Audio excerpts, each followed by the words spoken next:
1078 officer in need.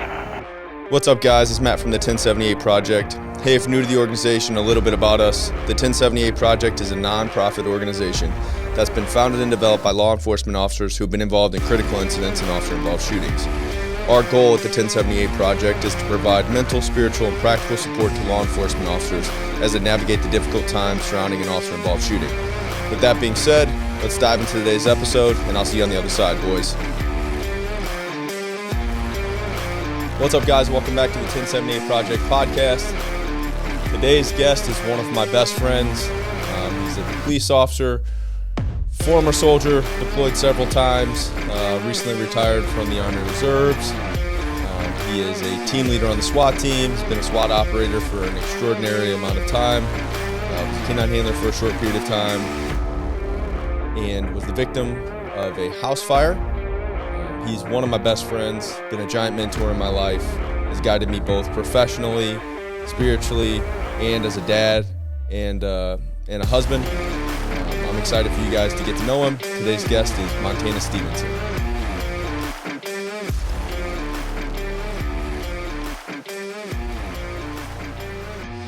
So, first off, I wasn't even supposed to be working that day. I don't know. Actually, it was Mizrak. I subbed in for him. Oh, really? Yeah. Yeah, he was supposed to be working that day. I forget who asked off for who, which I forget. If he wanted to work another day or I wanted to work that day, I don't know. But, so I was working with now Major Myers, then Sergeant Myers. And so we were, earlier the day, I had a call in this apartment complex that was, I forget how new it was, but it was still one of those apartment complexes that have weird numbering system. I had a call, is a peace disturbance involving a Rottweiler directly across from this apartment that we're going to go to earlier in the day, right? So that plays into the story a little bit. Had I not had the call, I would have been a little bit late, to say the least. Because I'd been like stopping at every building, like, is that it? No. Then to take my spotlight, is that it? So I knew exactly where I was. So then Derek asked me to 10-5, which means meet. M-E-E-T, Yeah. not M-E-A-T. Yeah. I gotcha. Yeah. Voice of the crowd over there. So meet up with him at Walgreens. Well, I thought he meant the Walgreens at K and Technology, right? He meant the Walgreens in Winghaven. I was like, oh, I sent him a text or a message or something. I was like, hey, I'm here at K and Technology. He's like, oh, I'll come to you. So that's number two. Dang, dude. Number two thing that happened. So we meet. I forget how long we're talking. We're car to car, just talking. Call comes out as a boyfriend from California called our non-emergency number, obviously, because you can't call 911 from California, and it come to O'Fallon. Yeah. And says, hey, I think my girlfriend's playing a joke on me. Will you go check on her? She called me, and nothing happened, and now I can't get her back. Like there's, dial tone, it goes to voicemail or whatever. And I don't know the exact minutes, but it was like Probably like 3 or 4 minutes probably after he called, or her initially. And so the dispatch gets it a minute later and then dispatches it to us. Like, so now we're 4 or 5 minutes into it. Me being me, joking around, I was like, hey, I'll race you there. Because I knew exactly where I was going. And he's like, all right, I got you.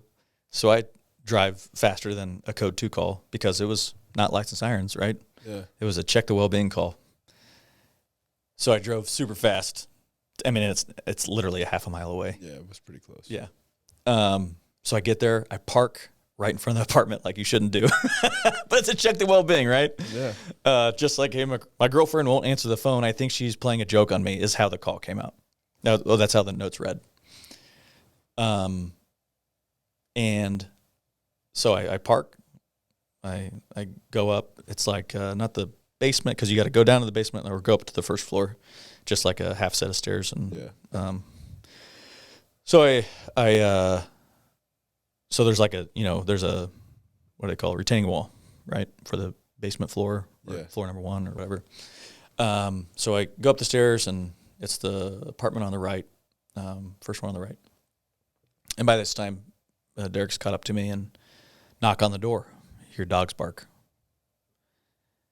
And then jokingly, we make a comment about, I wish we had body cameras back then, but make a comment about the dog poop on the deck, the right outside the door. We're like, oh, look at that poop. And then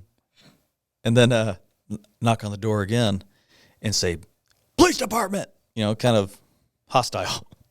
Just once again, just being jovial. Really? And then heard a thud. I'm like, do you hear that? He goes, yeah. Then I knock again real fast, say, police department.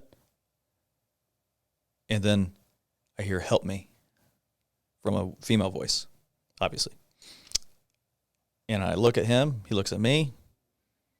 I turn around to donkey kick it because you limit injury that way, and it's supposed to be stronger kick, and you can, tactically speaking, you're kind of covering half your body already, right? So instead of just kicking it front ways. So I donkey kick it and then turn around, guns out. And in the first room on the right's a bedroom, right? And then in this apartment, the kitchen's on the left, the living room is straight ahead. So about 15 feet away, I see a young female with a blindfold and one of those sex ball gags, like hanging down a little bit. She was handcuffed behind her back with rope tied around her ankles, back to her neck, so she's hogtied, basically. So if she kicked, it would choke herself. Yes. So if she kicked, she would choke herself. Derek and I stepped over her to clear the back rooms real fast. Number one is you got to get rid of the threat, right? Nobody's in the apartment. The thud we hear was him jumping off of the balcony, and he missed the retaining wall and went all the way down. Oh, no way. Yeah. So there's scissors right there. So I cut her loose. She's also got a pillowcase. That's right. It's not a blindfold. It's a pillowcase. Cut her loose, free her, and just start talking to her, right? This is when we talk about balance and knowing that's one of those times you're going to kill somebody, possibly, because we talked about it afterwards. Derek says, dude, that situation, I wanted you there. And same with him. Like, that's a dude I want with me in this situation. Because had he been over her with a knife or anything like that, like, bought and paid for, right? So we talk about the priority of life. I'm going to go into that situation. I don't care about me. I'm going to go in because I heard somebody say, help me, right? So, not to get into, I guess I'll just go down that road. So I start talking to her. I said, do you know this person? And she's basically, like I'm saying verbatim, she's like, yeah, it's a cable guy. Like, no kidding. So then I try to contact the cable company, and they finally put us through. It took us a little bit of time to find out, who this guy was. He ended up being, his name was James Helderly. He's currently doing 85 years in prison. He ended up being like a new hire, and earlier the previous day, he had been hooking up her cable, and the FTO was down in the van, I guess, and he apparently asked her for, if she's seeing anybody or blah, blah, blah. She's like, yeah, I got a boyfriend. So after he left, he got her phone number from the profile that she has with the company, and he calls her and asks her on a date, and she was at where she worked, and she told her boss, and her boss called chartered acting like she was her and was like, "This is unacceptable. This is private information." She didn't give him the phone number. He got it from the paperwork, and so they fired him that morning. And he got all. So, long story short, he planned on kidnapping her, and something happened to where he changed his plan, and he was more likely going to murder her, right?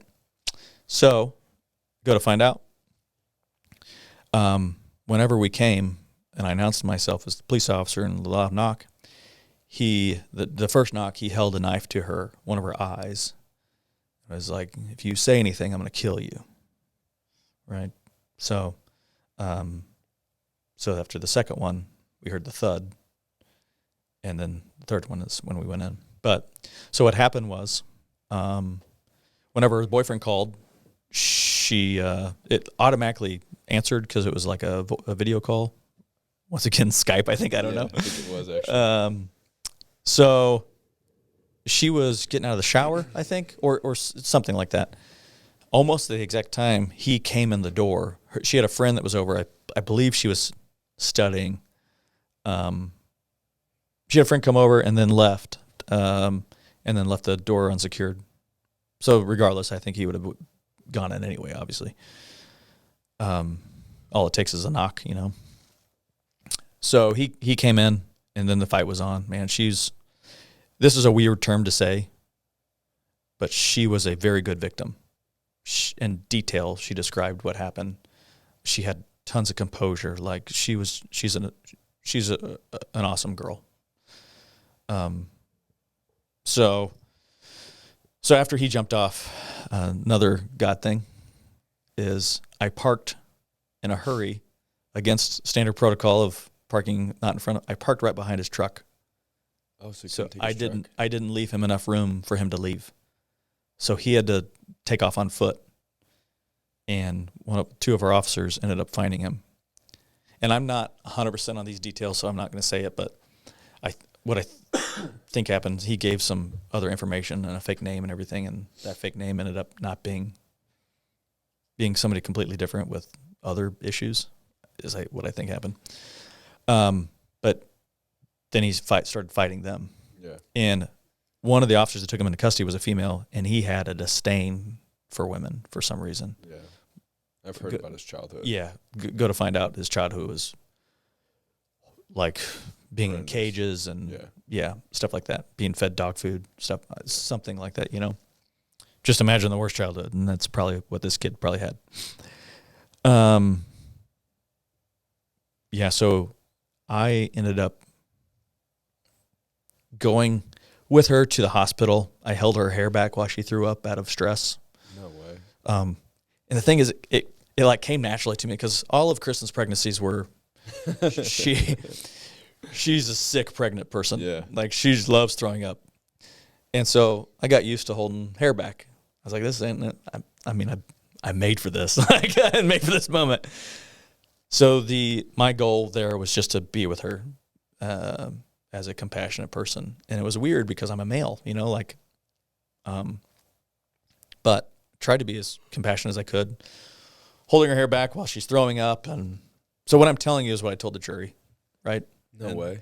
And so there wasn't a dry eye on the female side of the jury. Just going through her emotions and what she went through. She's such a strong person. So we ended up being friends. I went to her wedding. No way. They got married. Yeah. So I went to a reception. Yeah. No way, dude. Yeah. So, so to this day, we don't talk ever, pretty much, but I like her Facebook stuff and she likes mine. I know. Yeah. I'll probably hit her up and say, hey, I mentioned you in a podcast, but. Dude, I'll tell you what, man, I booked that guy. And at that point, I had been there for a minute. I'd booked hundreds and hundreds of people by then. Yeah. He was the first person that I ever looked in the eyes. And I thought to myself, I think this dude would kill me if he could. He's evil. Yeah, like it was something in that man's eyes. He's possessed. Where he didn't look at you. Yeah. He looked like through you. Yeah. It was like there was just a disconnect somewhere, man. Yeah. Like, For I don't sure. know if it was the lack of love as a kid created that sociopathic type of personality or whatever. I don't know Dude. but that dude had, it was a matter of time if that dude stayed out until somebody died. Oh, for sure. Yeah, he had some weird stories that came out through his phone, and detectives did an excellent job. Then the stuff that in his car. Yeah, there was evidence of kidnapping materials in his car. There's a whole kit. Word has it that he saw Twilight, the movie, prior to that, which is weird. And that's what? That's just a side note. He went and saw, the movies of the werewolves. And, Are you serious right oh, now? yeah, dead serious. You're messing with me. I'm serious. It's a rumor. I mean, No way. did you like those movies? I never watched them, dude. Your Team Jacob or If I had to pick a side, I think I'd pick the werewolf wolf guy. Yeah, well, of course. And K9 stuff. Yeah. All right, Just moving seemed on. Cooler. He didn't Yeah. twinkle or whatever. Well, yeah, man. So, yeah, she's got a couple kids now, and she's doing good. Good for her, man. Yeah. Everybody that I know that was part of that case always talked so highly of her. Like you said, as a victim, everybody always talked like, how awesome she was. Yeah. And how strong she was. In and police stuff. work, we have the term good victim. Like, and it's an oxymoron, right? Yeah. There's no such thing as a good victim, because our goal is not to have any victims, obviously. But like a good victim is somebody who can provide detail and help out the case as much as possible. We have bad victims too, right? Oh, yeah. We have victims that are horrible victims, especially in domestic violence issues, that they don't want to participate or anything like that. I mean, we've had shootings where there have been horrible victims, just because they don't want to, they don't want to be a part of it. Yeah. They don't want law enforcement involved. Yeah. You see a lot of that in the bigger cities and everything like that. Yeah. So after that case, your career kind of took off. What was that, 2012? Yeah, so I joined the SWAT team in April, I think, of that year. I mean, I don't want to say. So that was a good time. Yeah, we had that year was bizarre. I think it was the previous year where the two St. Charles County guys got shot. Yeah, on Oak Drive. No. I was on the SWAT team for that. Yeah, I dove through a Winnebago window. Yeah, that was dumb. But Is that the one where? Oak Drive, Circle Drive. Yeah, they ended up shooting that guy. Yeah, he stabbed a St. Louis County guy. Driver. Funny story about that too is, so in my other half of the military, after I got back from my last deployment, so for the past 10 years, I've taught the advanced leadership course and then the basic military police course. And that was actually, I think, pretty rewarding. My whole thing is developing relationships, right? As a leader, that's the number one thing you have to do is develop relationships, which is a shame because we had a chief a couple times ago which did not believe in that at all, which is that's beside the point. Yeah. So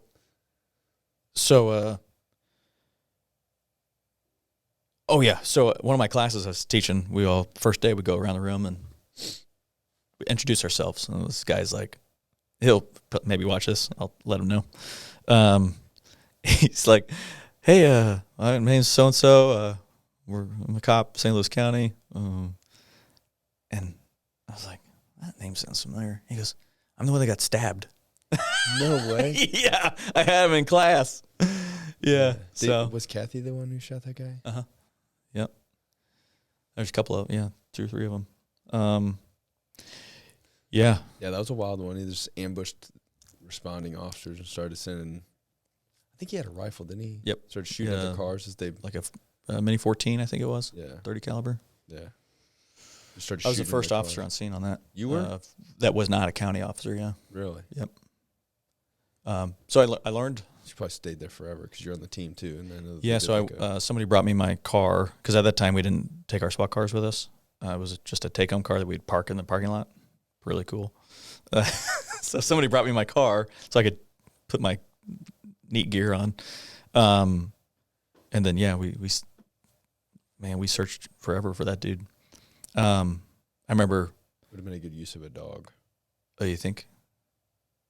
Actually, who was out there? I think we went back for what do you call that? Reverse track. What do you call it? I'm not sure what that is. To see where he went. Anywho, beside the point.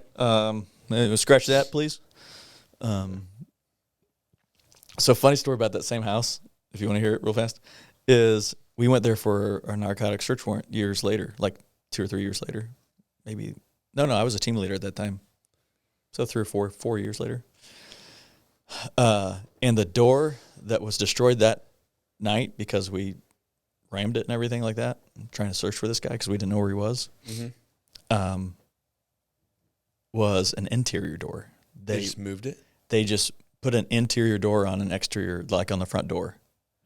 So whenever we rammed it, our ram went through the door, right? And then the ram guy just kept on ramming it. And there was an older guy sitting in a recliner inside. This is like on the third try, right? He yells from inside, "Just reach in and unlock the door."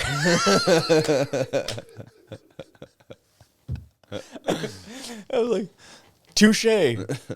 So that's what we did. That's funny. Yeah. Same house, yeah. That's insane. So it wasn't a guy. Wild. It wasn't a guy who even lived there. It was a friend. Really? Ex-friend. Yeah. Yeah, that was a wild year. That was my first year. And I was like, well, yeah, I guess this is police work. Yeah, that was a crazy year. And then, like, I remember, like, just starting out, it was like your stereotypical, what probably the St. Louis County officers think of St. Charles County. It was like a typical, not very busy, but, man, it definitely picked up in the last 10 years, for sure, 12 years. Yeah, the last couple years have been pretty nuts. Wild. Yeah. Last couple, the last 2 to 3 years has really picked up in our overall violent crime, and officer-involved shootings have quadrupled. Yeah. Like there's been so many officer-involved shootings. Your guys' call-outs have been way more severe. Went from being mostly marijuana. Yeah. Like search warrants. Now we don't do a single marijuana one. Yeah. Just normal search warrants. Like you guys are getting called out for, a drug unit search warrant. And now they're getting barricades all the time. And yes. Year's been picked up a little bit for sure. Yeah, so 2012, joined the SWAT team.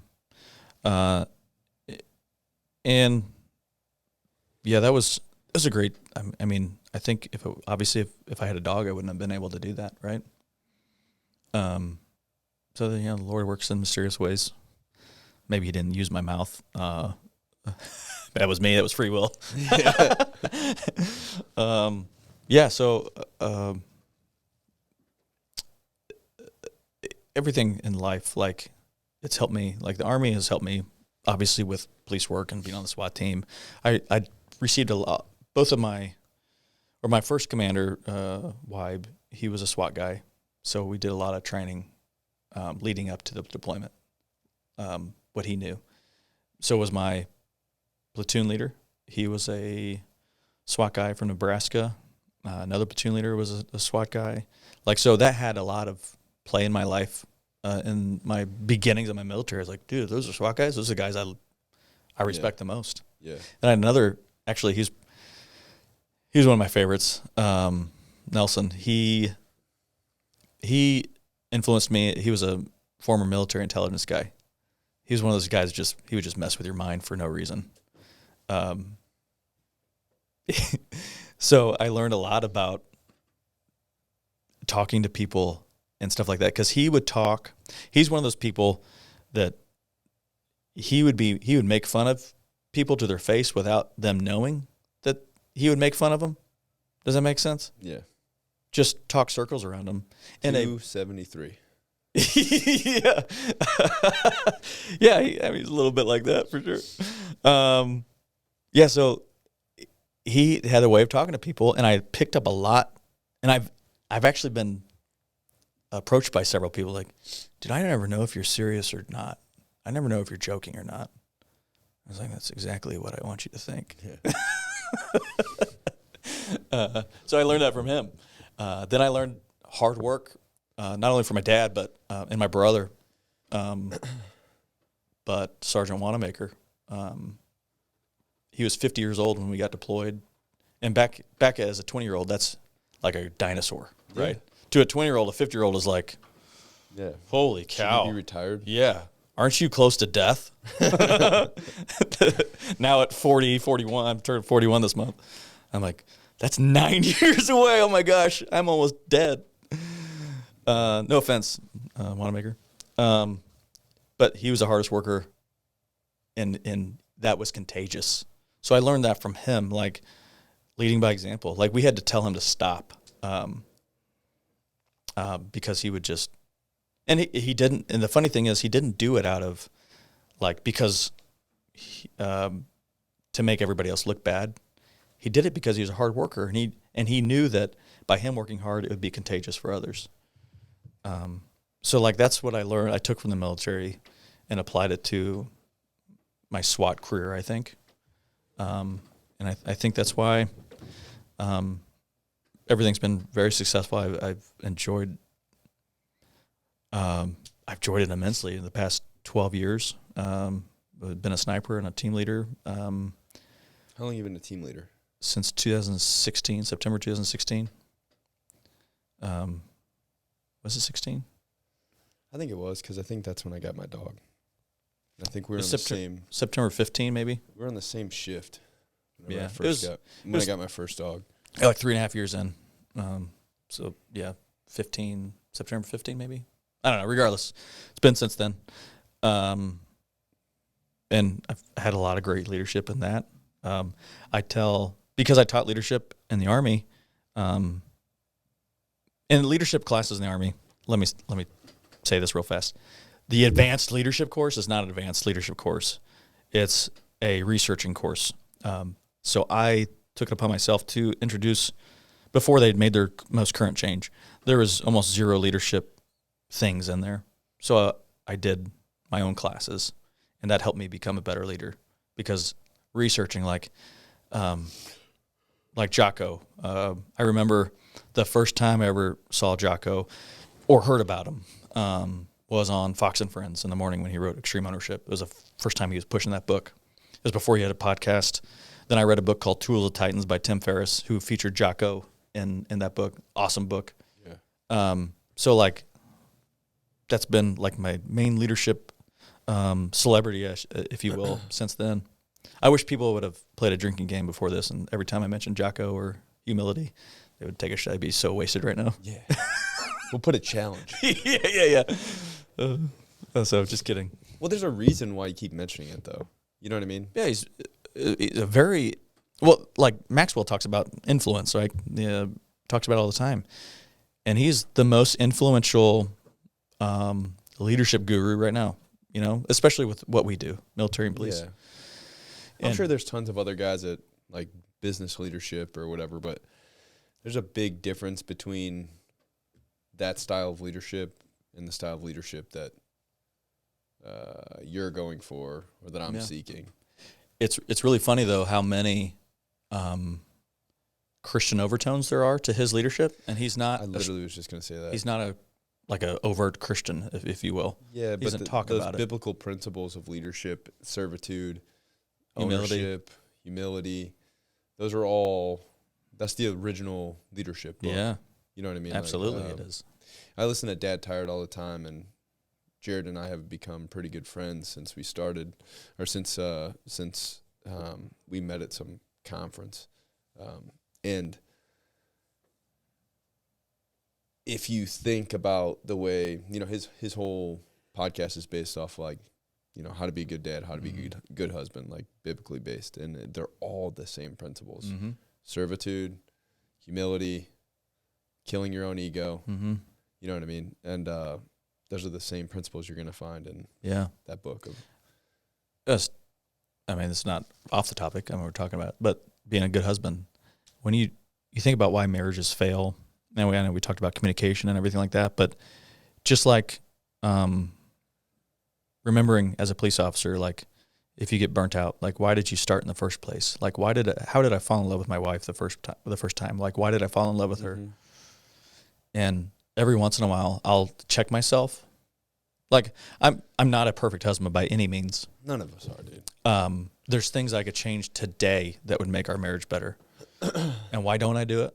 I think it's because I'm a selfish person. I'm a human, right? It's no excuse by any means. But when I think about, man, I could do this for her, right? What are I know her love languages. It's quality time, right? Which is ironic because we started out our relationship apart for 2 years. I was gone for 22 months total to Iraq. I've been gone. I just retired from the Army Reserves last month, actually on her birthday. And I made it that day for a reason.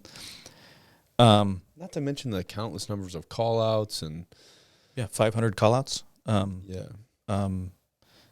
Drill weekends. I've been gone months at a time for the reserves. All the time. Working nights. So that's her love language. So if I do nothing else, if I don't do the dishes, I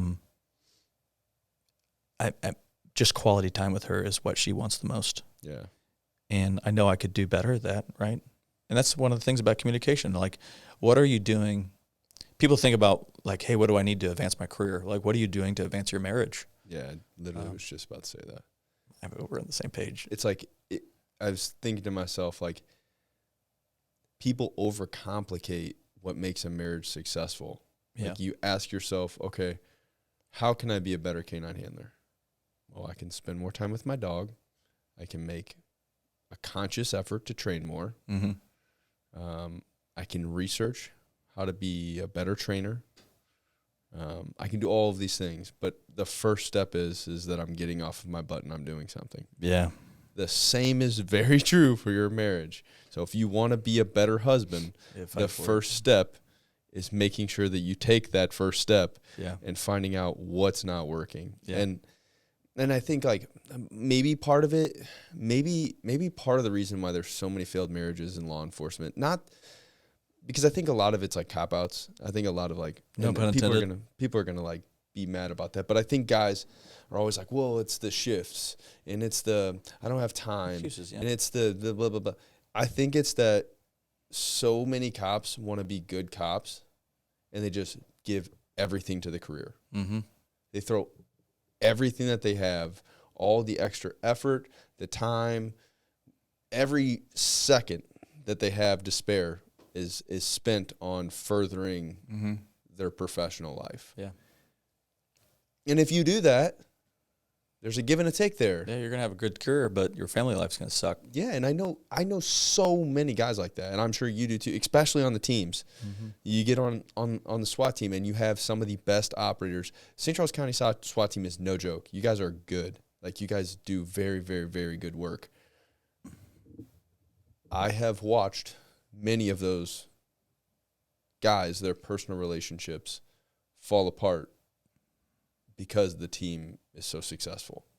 You know what I mean? Guys that just weren't willing to draw a line in the sand and say, okay, well, I can't give 100% to this and nothing to this. That doesn't work. Yeah, I think you talked about it a lot in other podcasts about the culture of drinking and stuff like that, and it's like, oh, we're missing culture, you know, we're missing this brotherhood. But if we don't do that, like, you know what happens every time we go and do that? Drama. Yeah. Yeah, dude. I mean, granted, we'll have like a picnic here and there, and we'll have some good times playing, you know, backyard games, and those always end up awesome and fun and everything like that. But like going out, and that's like in an isolated area at a park or whatever, and we're all safe. But you know what happens whenever you go out drinking with the boys? Stupidity. When there's like 30 of us.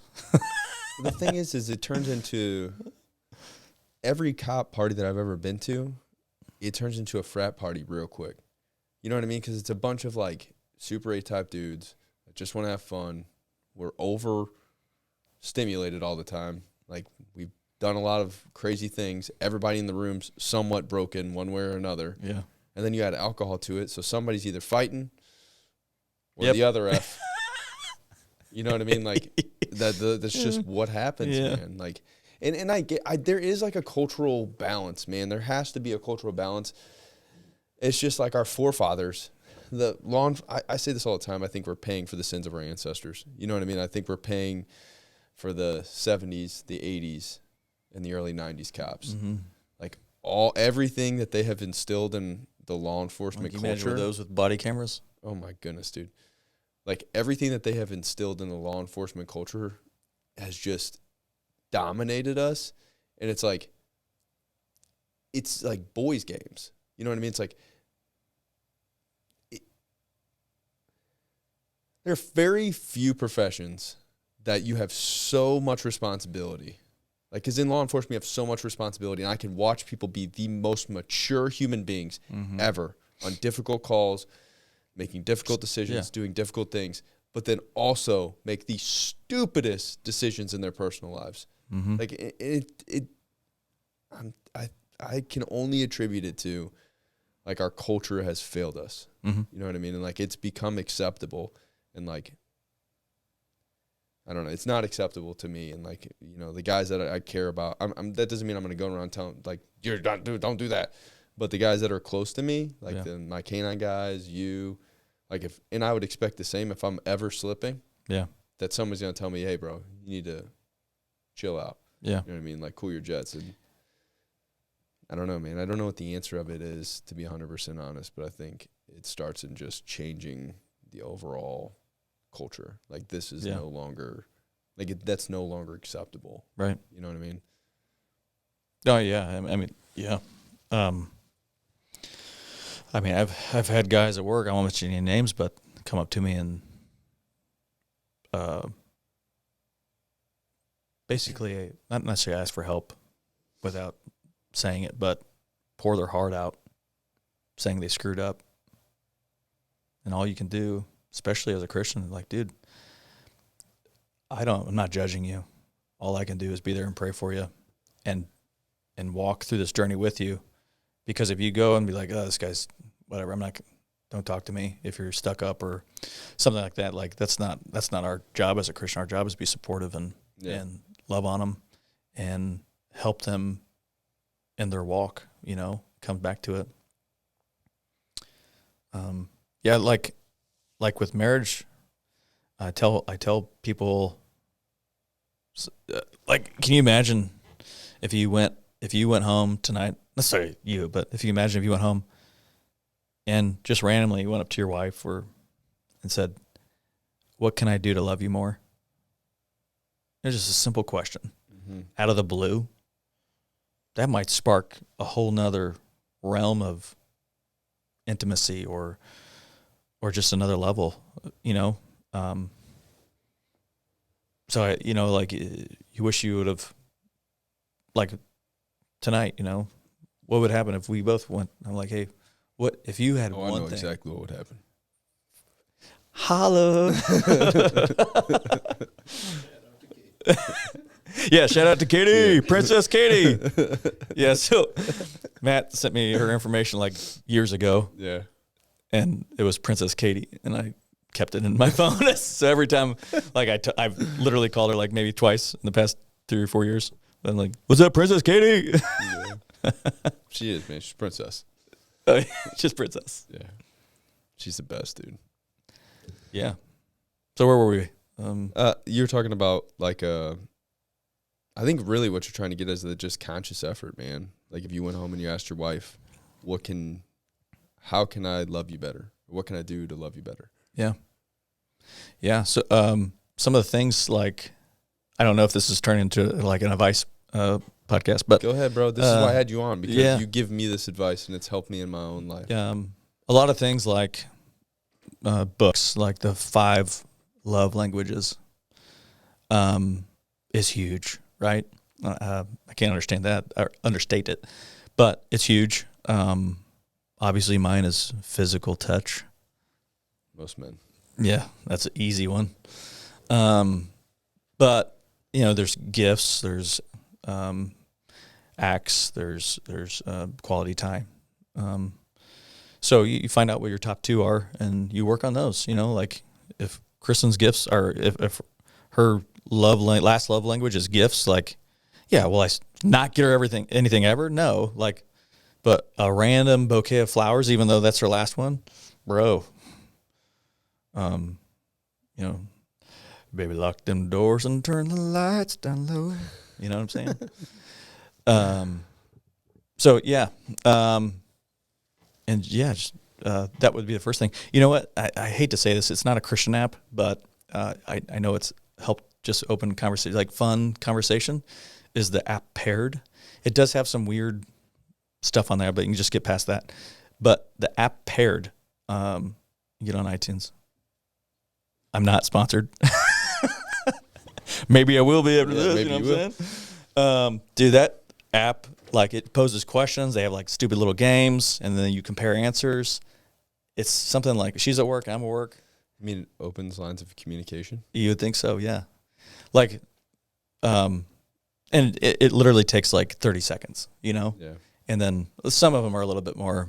Some of them are very intimate. I would challenge most dudes to what you said earlier is to ask yourself, why you started off in that relationship to begin with. Like, what were the qualities and characteristics that drew you to this person? Because something drew you there. You know what I mean? And yeah, I want to say this may sound chauvinist and selfish, but I'm going to say it anyway because I think it is important. A lot of marriages suffer because of this, is whenever you get married, like, especially young, like us, when we got married, wives, I mean, my wife ran track, and then your life gets busy, right? You have kids. I'm not saying, please don't take this out of context, anybody who's listening. I'm not saying, like, if your wife gets 400 pounds, you shouldn't love her anymore. But it is, in my opinion, like, one of the reasons I work out. 100% the reason why I work out. To fight. Yeah, to look good naked, dude. Yeah. So, yeah, one of the reasons I work out is, for one, my kids, right? I want to be there for my kids, which is hard because, me and you both have back problems. But and I guess those are synonymous with each other. They're the same as far as I want to stay in shape for my job and my brothers beside me that I work with. I've told I'm pretty big into bringing the gym culture and fitness at O'Fallon, right? I send out emails a lot. I got certified in tactical strength and conditioning, certified through the Army with their little master fitness thing. Like, so it's a passion of mine, right? I'm probably in the worst shape of my life right now. For whatever reason, little small injuries. But with that being said, it's very, very important to me as a police officer. I'm not saying this for everybody, but as a police officer, that guy beside me depends on me. If they're in the fight for their life and I have to run through a field a half a mile to get there, I don't want to be so gassed by the time I get there that I am of no service. Or the antithesis to that is, if I'm so gassed, I need to make a split-second decision whether to shoot somebody or not. Maybe there's other people around them. I want to make that shot. So that goes into firearms training. I want to make that shot and be so overly confident that I'm going to hit that person 10 times out of 10 from 50 yards away with my pistol that it's no question to me. Yeah. So you train to the dramatic, right? You train to the worst possible thing that you can think of. So I've told Chris, I was like, hey, my sector buddy is not in shape, and he could have been, and he could have affected my life. Do what you gotta do, because don't get me wrong. I don't understand it, dude. I don't understand the no physical fitness standards. I don't understand. Texas is doing it right. They got laws, I don't understand it, dude. Like, I really don't. And it's almost dummied down to the point of like, oh, well, you have to be able to do it to fight and blah, blah, blah. Like, that's a given. But there are so many studies that connect your gut health to your brain health, your overall physical fitness level, to your brain, your wellness, your mental health. And, like, it just doesn't make sense to me that we train all of these other things. We train TCCC, we train firearms, we train all of these other things. All these things, all these pieces of equipment. Yeah. But you never train the physical side of the operator of that equipment. Mm-hmm. It makes no sense to me. No. Like, I get it. Like, I understand, like, some police departments or cities or whatever are concerned about litigation or whatever the case may be. It's funny, though. You have an argument for that. You know? They're worried about liability for people getting hurt while working out on duty or working out in general. But where's the liability on not working out? There's tons of heart attacks every year. Well, I've watched people after being involved in, critical incidents. I've watched reactions, their body go through a cycle that I was like, uh-oh. Yeah. Like, something's going on here. Most stressful time in your life. You want to be prepared for it physically. Yeah. So, you look good naked. Got it. That went off on a tangent there.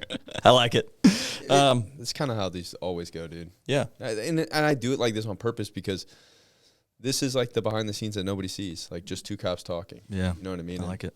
And it's important to me that it isn't like this like super, because I've listened to podcasts where it's like critical incident debriefs, like where they're breaking down like you're involved in this critical incident. It was at this time, at this many hours, and we did this, and then the next step was this. And like, those are cool for like 20 minutes, and I can't listen to them anymore. Yeah, you know they're so serious. Yeah, man. It's like, this is... We're talking about... Not that serious, dude. We're talking about butt waffles or whatever that thing was. Waffle butt. Yeah. Yeah, I like butt waffles, too. I might have that for breakfast tomorrow. Yeah. Yeah, so physicality with your spouse. Yeah. Falling in and out of love. So, like, with Kristen, she also wants to stay in shape, whether it's for me or her own health. And I think as a partner, I think it's our obligation to try to be the best you can be for her, right? Yeah. That's where I was kind of going with that. And the longevity aspect for just to be there for your family. I've always told Joe Judge and I would have this conversation. I love him, dude. I also love him. And, yeah. Like, so Joe and I would, when we were in the detective bureau together, we'd have some good conversations whenever he wasn't wearing his headphones. And I've always said, like, if I get to a point in my life where I can't look back on my quote unquote ancestral roots as a caveman and kill a saber-toothed tiger, then it's time for me to go. You know what I mean? I guess.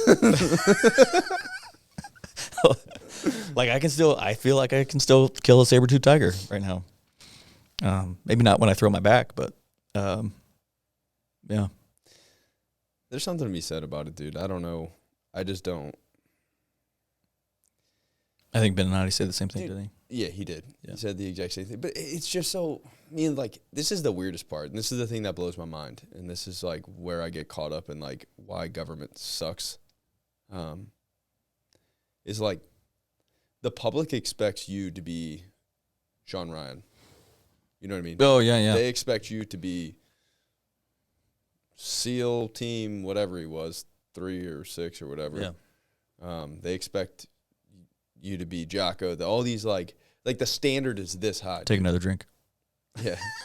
The standard is this high. Like, that's what the public expects of us, right? But what resources? Yes. What standards do you have? Yeah. What's a mock-up for a deployment? Oh, geez. Well, my first deployment, I was there a month or two long. Okay. To get training every day. Yeah. So, like, let's say, special operators, right? They deploy for 3 months. Oh, shoot, take a Green Beret. They train for 80-something weeks of training before they're part of a team. Yeah. So We do the exact opposite. Literally the exact opposite. We deploy all the time, train minuscule. Yeah. And like I get it, I understand Numbers and everything, yeah. Yeah, numbers and like we have to be visible to the public and there has to be so many people working for this amount of population. I understand those things. I'm not a dummy. You know what I mean? Like I grasp those concepts. But if the standard is this high, right? If you told the public, this would be an interesting poll to put out.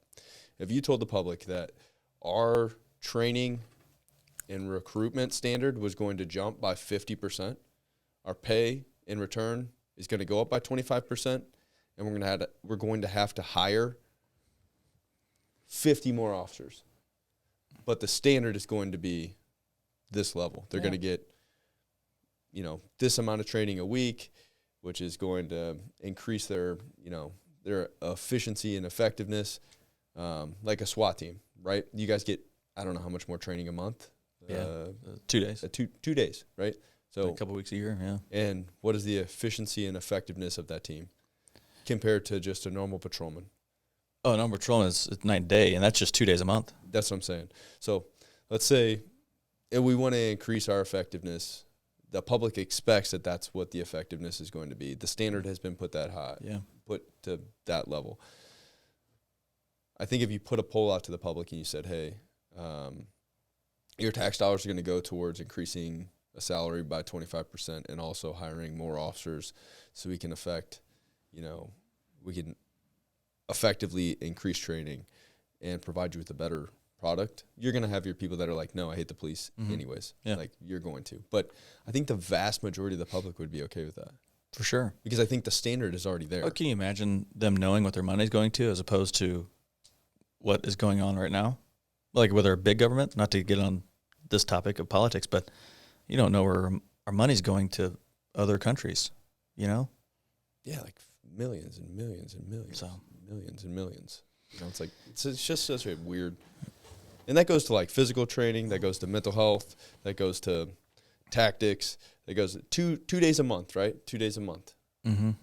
And you have a guy who's went from a normal patrolman to operating at a pretty high level. Like most of the dudes on the team are very, very squared away guys. And are leaned on fairly heavily in all of our barricades and all of our other tactical situations. They're the guy that, a supervisor is going to turn to and ask, hey, this is on you. You're leading this thing. And you would increase the number of guys. Here's a perfect example. Uvalde. Put you in Uvalde. That dude's dead. 10 times out of 10 is what I tell myself. Well, it's going to happen. Yeah. Because you have mentally seen yourself through that situation 1,000,000 times. Yeah. You know what I mean? Like, you have walked yourself, you have visualized it 100 times because I know you. I know that's the mindset that you stay in. And you can only train, you can only make things so real. Yeah. You know what I mean? Yeah. But in my opinion, after going through one of these things, if you put yourself in enough situations and you stay in that right mindset, when things happen, they just happen. Mm-hmm. Like, you just do them. Yeah, all of our SWAT guys that have been through officer-involved shootings, they say the training that we've been provided has prepared me for that moment. It just seems like it was a second. It was like a little like flip switched. It was like It just was like, okay. Yeah, we do a good job of providing as much synthetic stress. It was funny. Last year, I missed this year's, but last year I went to the NSCA, National Strength and Conditioning Association, their Missouri conference at First Form's headquarters, and we're talking about stress and mental health with like collegiate athletes and everything like that. And the coach, I believe he was from Lindenwood or something like that. He's like, who performs? He gave a Michael Phelps example about stress. Michael Phelps' coach broke his goggles right before he went in to stress him out. Like, that's synthetic stress. Like, what if that happened in the real world, right? Yeah. It's like, who here's like does stress training? I'm sitting in the front row, and there's, I don't know how many people behind me, tons of people behind me. And I'm like, and I look behind me and nobody else has their hands up. And they're like, yeah, can you explain? So I was like, I didn't plan on doing this, but I'm a police officer. You know, you don't ever want to tell anybody you're a cop unless you have to. I said, I'm a team leader on the SWAT team, and and I explained in about 2 minutes about how we stress them out, like what our stress drills are and things like that, and the medical scenarios we go through. Like I would put our medics against anybody. Like our medics are legit. Yeah, they're awesome. Like doing, just a 15-second example. Like, so at nighttime, they'll be giving somebody an IV under single tube nods, so your depth perception is off, in the back of the Bearcat, while doing a simulated medic down scenario in another room, a completely different room. So he's doing this, answering medical questions, and then telling a dumb operator like myself how to do a trach on the simulated medic that went down using the other medic's bag. No way.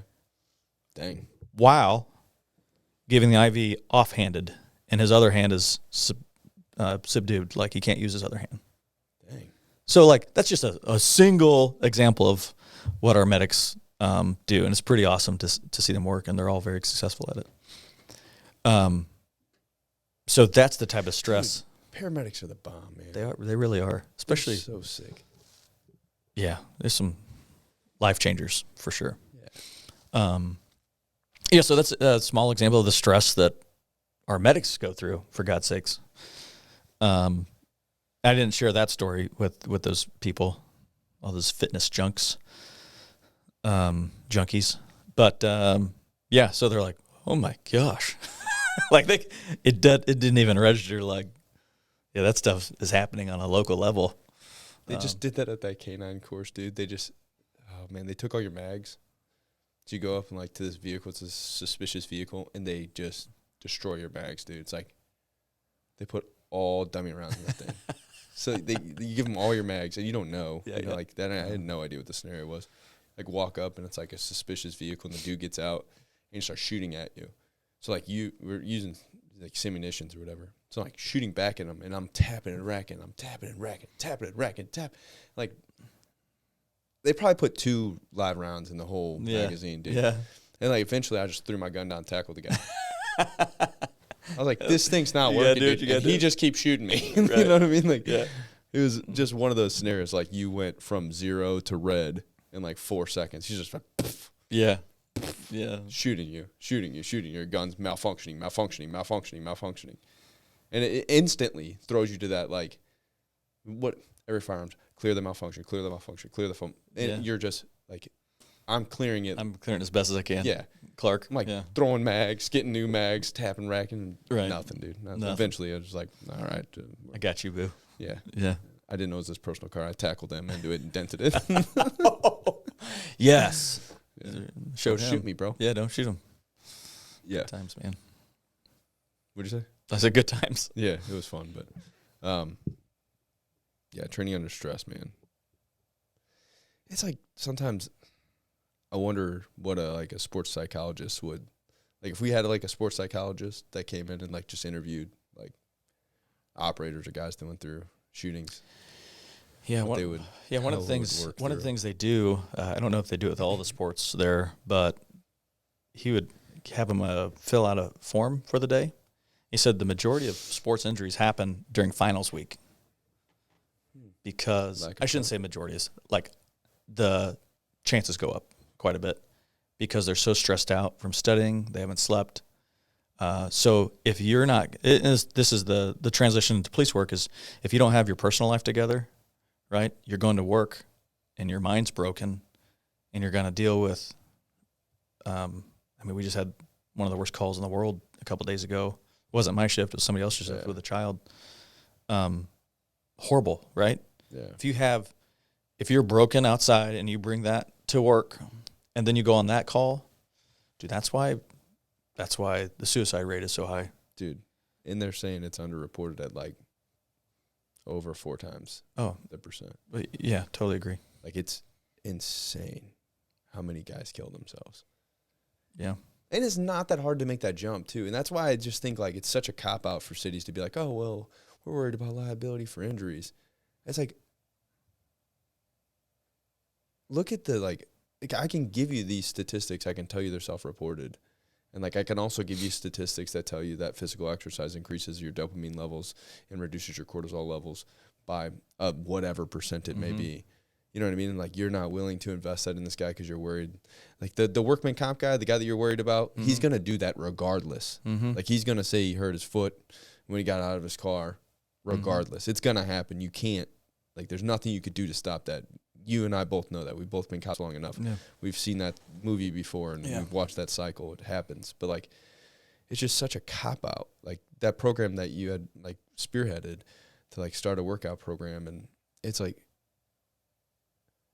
how are we not doing that, dude? Like, how are we, like, what is stopping us? Attorneys. That's what it comes down to. And, I mean, we've already said it. Attorneys. That's what it is. So bizarre. Yeah. Let's dive into what happened with your house, because we could probably talk for, like, a few hours. Yeah. Yeah, so December 21st, 2017, I had my dog Sniper, and I just got done doing a track with him because I've always wanted to be a canine officer. Sounds like most SWAT guys. No, I legitimately, like, I sent my kids on a walk, and I had a route planned for them and everything like that. They're about 3/4 of a mile away, and I had them walk just beside the street, following the street. So we had just got back from finding them, and I come back, and I had some Amazon boxes that I wanted to get rid of. So the easiest way to do that is put them in the old chimenea. So I had that going on in, like, the driveway or whatever. Burned his Amazon box before I left for work. So if it was that day or the day prior, I don't know, but I dumped the ashes out back, where I've done it, ashes from our fireplace and, like, dozens of times before. Did you say what time of year it was? Yeah, December 21st. Yeah, 4 days before Christmas. If anybody didn't know when Christmas was, I don't know why I said that. 21 is 4 days before 25. So I went and dumped the ashes out back, and I was walking out the door to go to work. I was working midnights at the time, and I saw a glow coming out from the back patio window. I was like, that's weird. So I run around the house and see our shed that we had under the porch completely, like, engulfed. Like, not like, probably half or 3/4 engulfed. So I was like, shoot. I ran back to the front of the house to grab the fire extinguisher, and I told Kristen to call the fire department. She knows if I say call the fire department, something's wrong. Something's wrong. No offense, fire guys. I love you. You meant offense. But I don't want your help. I'm just kidding. So by the time I got the fire extinguisher, and I knew exactly where the fire extinguisher was, I ran back around. It, like I said, the fire laughed at me. I wasted that thing and didn't even do anything. So Aubrey's room, she had a really good view of, like, the shed from her window. I think it was, like, half covered, but her room was right there. So her room actually got the brunt end of it. So by the time I went back, actually had a neighbor come over and we were both hosing off the neighboring house to try to keep that from catching on fire. And because there's no amount of hose water that would have affected the fire, but he ended up getting not hurt, but, like, not even burned, but uncomfortably hot. Yeah. So he had to stop. By the time I got my wife and 2 little girls were home, and then my 2 older kids were down the street playing with some friends. Time everybody got out of the house, I backed the van up in the middle of or at this time we had just a field in front of our house, like future lots for homes. Backed the cars up, it was fully engulfed. Like, there's nothing. We don't have fire hydrants in our neighborhood. So by the time the fire department got there, they wasted hundreds of gallons. And then then by the time they called for the additional relay truck that goes back and forth to the closest neighborhood to fill up the tanks, come back, hook that up, spray more. At this time, they're just trying to save the houses next to us. Yeah. I had ammo that was going off constantly. I just remember thinking, this is not real. This is not happening. Like, why is this happening? I went around to the back of the house to get a loan, but the whole neighborhood's outside watching, right? There's a drone up taking pictures. People have their lawn chairs.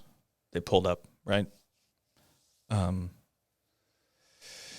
the neighbors were very supportive, obviously, but my wife and little kids and dogs went into the neighbor's house. I remember going to the back of the house as I'm watching it burn, and I wanted just to be alone, because I felt responsible for it, right? Obviously it was an accident, but I felt responsible for it. It was like, I'm the one that put the ashes there. That had to have been the cause. And then one of my old neighbors, and they're no longer there anymore, but one of them gets home from work and walks back to where I'm going, and he goes, "Hey, how you doing?" I'm like, "I'm fine." And I walked away. I'm like, I cannot deal with this guy right now. And so, you know what? You say, obviously, that was one of the worst days of our life. Everything we owned ended up being around 90% of our belongings burned up. It was a total loss. They had to take out the foundation of the house. The foundation was even cracked from the heat. So I remember, I actually looked it up before I came here because I wanted to recall exactly what I said. I remember taking a picture, and this is me, right? And you find out about yourself in these moments. Yeah. And I know exactly how I act in the future for future drastic, critical incidents to myself or whatever. I say that I always say stupid things in the wrong times. Well, I take a picture of my house burning down and send it to Derek Myers and said, "Hey, I'm not coming into work. My house is burning down." he goes, "Are you serious?" "Yes," is what I replied. And then I replied to him, "I'll have a PAF into you very soon." No way. Yeah. So I think he called me because I ended up there. Yeah, you did. So PAF, for those listening, is a personal action form. It's what we used to use for vacation requests or sick time or. Dang. So he's like, so him and Fincher came out, and you came out. Some people from church came out. That night, and I remember, we went through our house after the fire department had gone. The very first thing that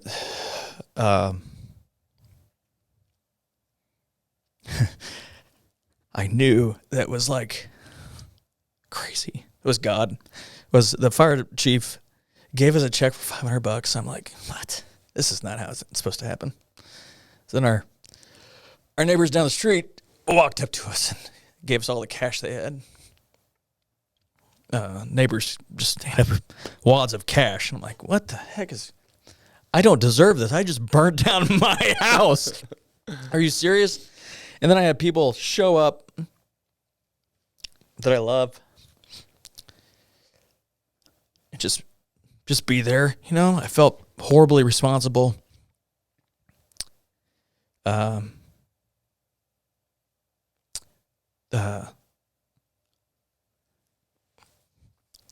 My wife came out to me when I was standing there all alone and was like, "I want you to know I love you." That's all I needed to hear. Because if our marriage would have been rocky, or if God wasn't the center of it, she could have easily been like, "What did you do? Why did you do this? This is your fault." I know marriages like that, you know. But she didn't. She said, "I love you. I'm here for you. This is not your fault." I said, "Yeah, it is. This is absolutely my fault." But man, then word got out, and I forget who organized it, but they said, I think maybe Dave, Kathy, or Tim, or somebody contacted me from the SWAT team and said, "Hey, how can we help?" I said, "Well, I got a bunch of trash. This is the next morning. I need to go through it. I need to see if there's anything that I can save." So Tony Jones calls and gets me one of those U-Haul van things, the U-Pack, whatever it's called. He orders it. He's like, "Hey, I got this coming." I'm like, "Dude, you're awesome. Thank you." Then I go to Rural King and buy a bunch of work gloves and stuff like that. And the next morning at, I forget what time it was, 9 o'clock maybe, there's 40-something cars that showed up, you included. And just, we didn't, you know what, like, looking back, knowing the process now, like, it was not necessary for anybody to be there because everything was trash. Yeah. But the fact that everybody came out, It was like dudes and their wives and family. And their families. It was so cool. Everybody came out, and that's like the SWAT team mentality, right? A lot of police officers make fun of SWAT guys just because people, you know, they have the I don't know, they walk, some of them walk around like they got big balls or something. I don't know what do you call it? What do you want to call it? But they all walk around like, you know, maybe their poop doesn't stink or something. But I can tell you this: the next morning, seeing almost the entire team out there was one of the most special moments of my life. And for that, I can never repay all those dudes. Like, a couple of guys brought me shoes. I didn't have shoes. I have boots, you know, that I was wearing to go to work. I think our kids lost almost all their clothes. All your Christmas presents were burnt. Yeah. Yeah, everything. I remember standing in your doorway, looking over to the left. I was just like, it's all gone. Yeah, everything was gone, charred. All the pictures were like melted. So I remember Dave, Kathy wearing my wife's high school track outfit. No way. Yeah, I got a picture of that. That was pretty funny. He probably smelled like smoke for a while. But yeah, what we could save, we saved. I don't know how much we actually saved. Not too much. And I remember after everybody left, you were still there. The Lone Ranger. I don't know, dude. I don't know why I was. I just fell for you guys so bad, man. But it was neat how it worked out because two guys showed up, John Houston and John Houston Jr., who you went to school with. Mm-hmm. So that connection was already there. And John had been fighting for a while to build in our neighborhood. He's a developer. And just because of some legal issues and stuff like that, he hadn't been able to yet. And so I think you maybe remember the conversation, maybe better than I do. I don't know. But John Sr., basically the gist of it was he was so moved by the outpouring of friendship and familyness and camaraderie that he said, "I'm going to build your house for you at cost." And I'm like, how is this happening? How is something that I caused potentially ruining a lot, you know? How is this happening? And the only thing I can think of is, and consider what you want. I hope it doesn't come across as bragging or anything like that. I think it's how I've treated people throughout my life. It was a validation of how I treated people. I've never been malice or caused, not intentionally anyhow, anybody harm. Maybe some Iraqis, I don't know. Just kidding. I'm not perfect by any means. I know nobody is except for Christ, but I remember people telling me, like, dude, if my house would have burned down, I don't think anybody would come and peed on it. Like, that's how I am. And they said it just jokingly, but after this particular person said it, I'm like, wow. And then I said earlier, like, I would receive cards and stuff from people calls that I've handled, and lives that I've changed that I didn't know, with anything and everything. There was a GoFundMe set up. There's actually 2 or 3 set up, from people that I trust, and raised like $60,000. No way. And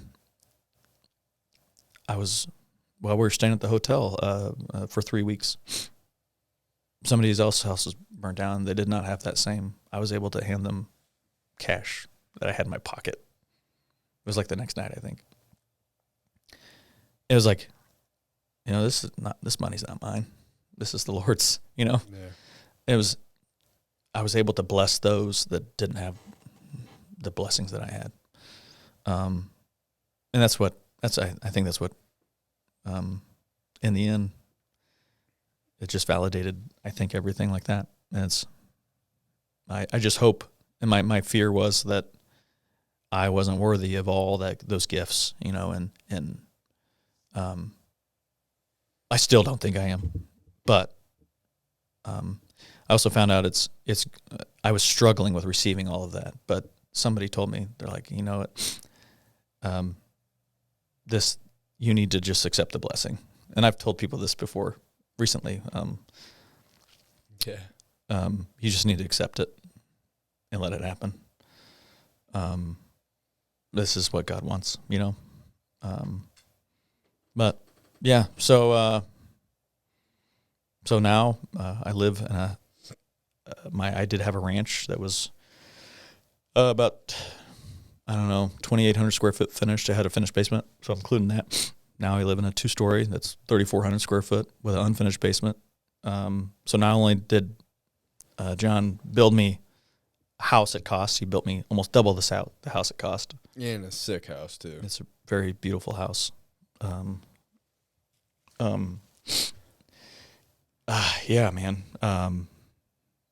So it turned out what the devil meant for destruction, God turned it into his glory. Yeah, dude. And watching you walk through that and watching your family walk through it. And we weren't all that close then, really. Like, we were close, but not like, not like close, like bros. Yeah, like much closer now. Yeah.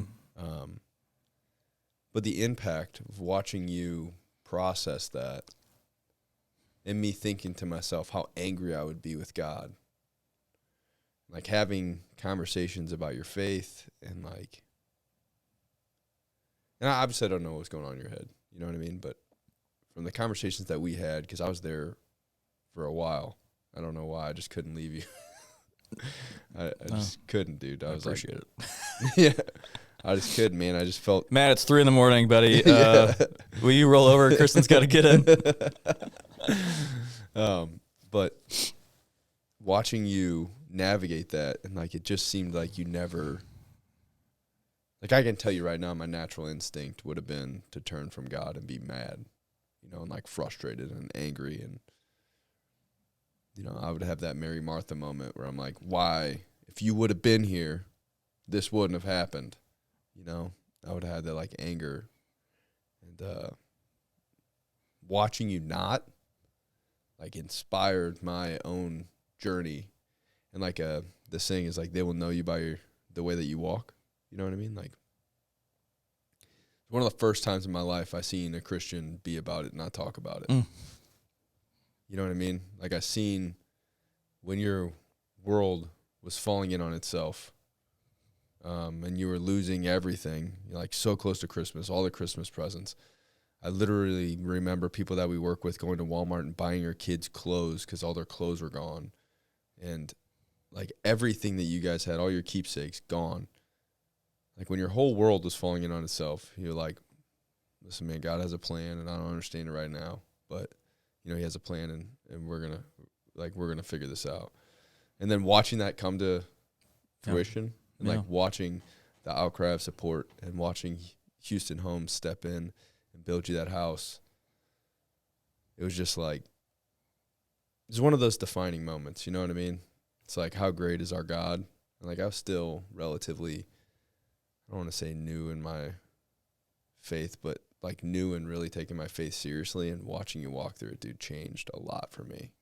Like it really did. It changed so much the way that I perceived what was possible through faith. That's not just you, your very wife humbling too, dude. Like it was. Yeah, she's pretty cool. Yeah, dude, she's awesome. I'm gonna say this. Everybody talks about fearing God. I should say everybody.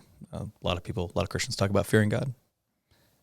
And to me, what that means is, we talked about it on the phone a little bit, is knowing, not knowing you personally, but knowing people would look at me and question, I wonder how he's going to act. That went through my mind that night. Really? So it's not I never once acted any differently than I truly felt in my heart.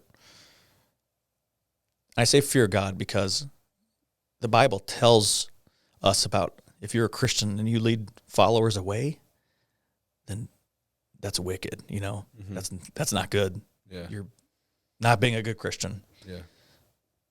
So, I did a lot of praying, and obviously, and knowing that people would look at me and see how I would react, turned it into a moment of witnessing almost, because I'm not a sidewalk preacher by any means. I've always lived my faith by trying to,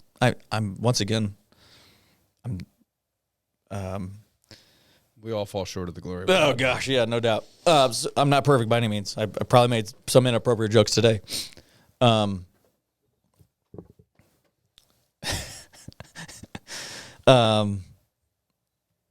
So with that being said, like I felt like that was a moment to where people could see me in my worst moment and say like, hey, if he's like this and he's a Christian, like if I would have been the antithesis to that is being bitter and, like I'm going to cause people to be like, oh, that's okay.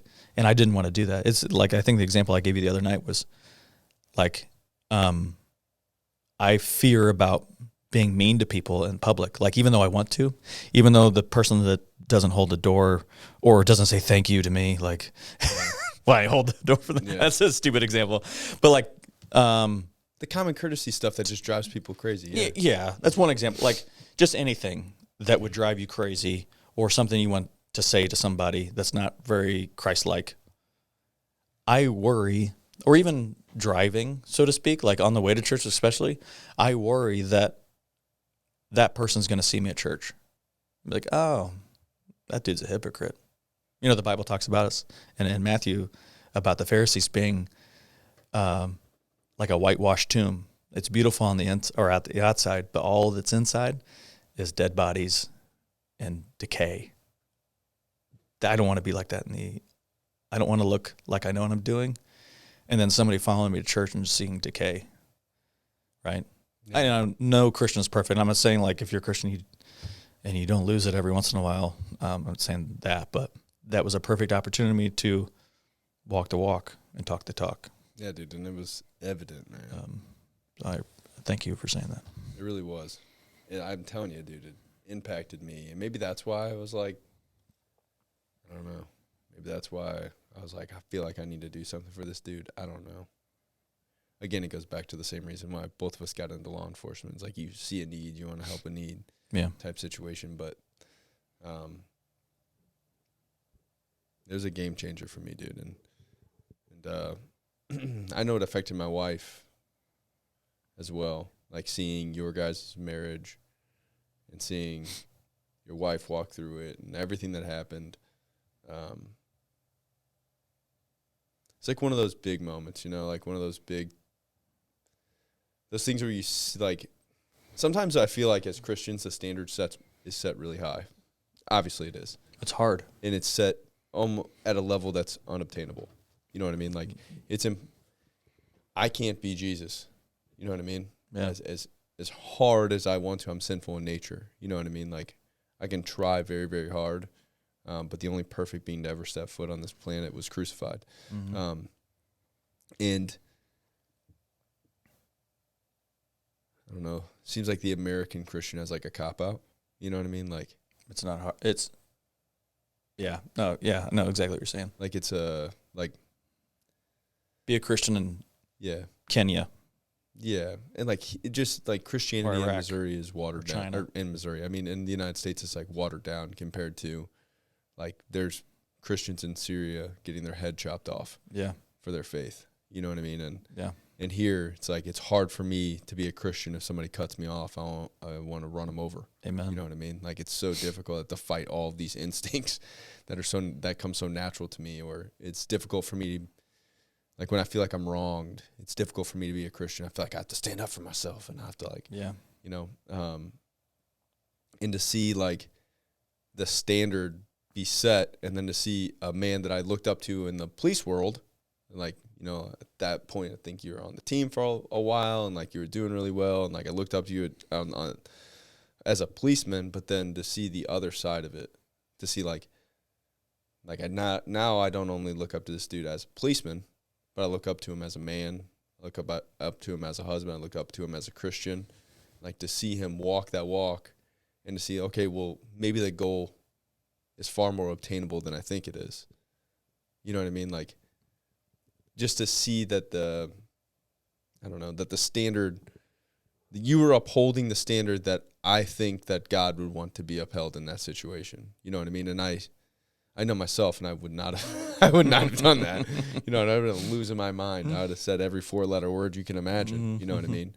But to see that it was a reality and that you were walking, it was a big moment in my own journey. You know what I mean? That. And like God's not going to waste your pain. You know what I mean? And like the difficulties and the things that you went through that night, although they're not law enforcement related, are just as dramatic as just about anything. Yeah. And like God didn't waste that pain. It was a huge influence in my life. And I know so many other people as well. Oh, thank you, man. Kudos to you, dude. Appreciate it. One of the coolest moments ever. And seeing the line of like all the SWAT, like 40 SWAT dudes all passing out all your guys' stuff. It was pretty crazy too. It almost makes me want to go burn down my house again. Yeah. Just kidding. Well, just kidding. Yeah, cut that up. Just kidding. Yeah. All right, dude. I don't even know how long we've been going. Probably like 4 hours. 7 hours, something like that. I'm not joking. It's probably been like 4. It's at an hour. It's 10:30. Are you serious? Yeah. It's just been 5 hours. Oh my gosh. Yeah, dude. Yeah, we'll wrap it up. Yeah, we'll send it out on that one. But I just want you to know how much I appreciate you, dude. And I'm thankful for you. And I'm thankful for your guidance and your mentorship through my life. Not just my law enforcement life, but my overall, my overall life and everything that you've done for 1078 so far. Like every time I've called on you, you've been there, whether it's delivering baskets or guidance on what to do or answering questions of, hey, how do you think we should move forward with this situation or that situation? So I'm grateful for that friendship and I'm grateful for that guidance. I'm honored to be a part of it. We should be. No, I'm just kidding. Let's talk about that humility before we leave. No, awesome. That's awesome. Thank you. No, I'll leave with this. Like when you asked me to do this, I've thought to myself, like, man, I don't know. Like, well, obviously, I wanted to support you. Like anything you ask, I'm going to do. to help out this because I truly believe in it. Because I know your passion is contagious about it. But I think after 5.5 hours or however long we've been here, we had a great conversation. I'm truly, truly glad we had it. Hopefully somebody can get something out of it. They will, man. They will. So there needs to be a little bit more Montana in the world, dude. Yeah, right. Somebody will take something from it, I guarantee it. So, all right, brother. Love you, man. Love you too, buddy. All right. Thanks for hanging in there to the end of the episode. I really appreciate you guys listening. One thing that our organization has kind of been struggling with is getting notified of officers who have been involved in officer-involved shootings. One way that we're trying to combat that is if you go to our website, www.1078project.com, you will see that we've added a place for our audience to refer officers. So if you are aware of a police officer who's been involved in an officer-involved shooting, you can go to our website, you can put in their name, the department that they work for, and as much information as you have about them, whether they have kids, how many kids they have, if they're married. It just helps us design the box to the best of our ability to make sure we're giving them as many resources as we can. Also, if you're trying to support the 1078 Project, you can go to our website as well. You can see there's a place where you can buy merch. The Crafty Midwest Mommy has been grateful enough to donate all the proceeds for the t-shirts back to us. So if you're looking for a practical way to get a nice t-shirt and also support the cause, you can go to our website as well for that. And with all that being said, I really appreciate all the support. The podcast is doing much better than I thought it would be doing at this point, and that wouldn't be possible without you guys, our audience. So thank you very much, and I'll see you guys next week.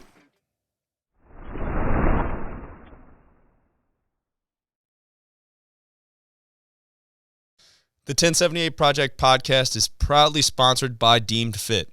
Deemed Fit is an activewear and a leisure company created for first responders.